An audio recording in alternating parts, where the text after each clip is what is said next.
স্ত্রীর সঙ্গে মান অভিমানের জেরে গত বৃহস্পতিবার সংযুক্ত আরব আমিরাতে গলায় ফাঁস দিয়ে আত্মহত্যা করেন ফারুক হোসেন নামে এক প্রবাসী বাংলাদেশি। দুবাইয়ের আল কুসাইস এলাকার একটি ভবন থেকে তার মরদেহ উদ্ধার করে পুলিশ। গত 4 মাসে ফারুকের মতো আরব আমিরাতে অন্তত 12 বাংলাদেশি আত্মহত্যা করেছেন। এর মধ্যে দুবাই ও উত্তর আমিরাতে 10 জন এবং আবুধাবিতে আত্মহত্যা করেছেন 2 জন।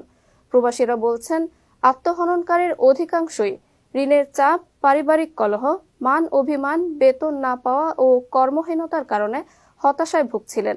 একাকিত্বের কারণেও কেউ কেউ আত্মহত্যার পথ বেছে নিচ্ছেন।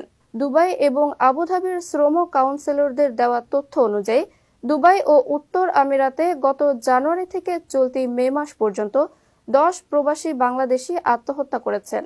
অন্যদিকে আবুধাবিতে গত মার্চ ও এপ্রিলে 2 জন এবং গত বছর 5 প্রবাসী আত্মহত্যা করেন।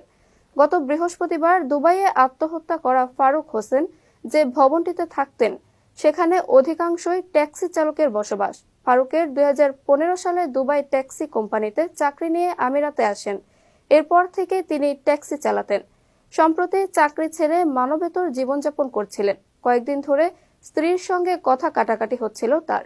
মাঝে মাঝে বিয়ে বিচ্ছেদ নিয়েও কথা বলতে শোনা যেত। একদিকে স্ত্রীর সঙ্গে কলহ, অন্যদিকে বেকার জীবনযাপনের হতাশার কারণে তিনি আত্মহত্যা করে থাকতে পারেন। প্রবাসীরা বলছেন, অধিকাংশ বাংলাদেশ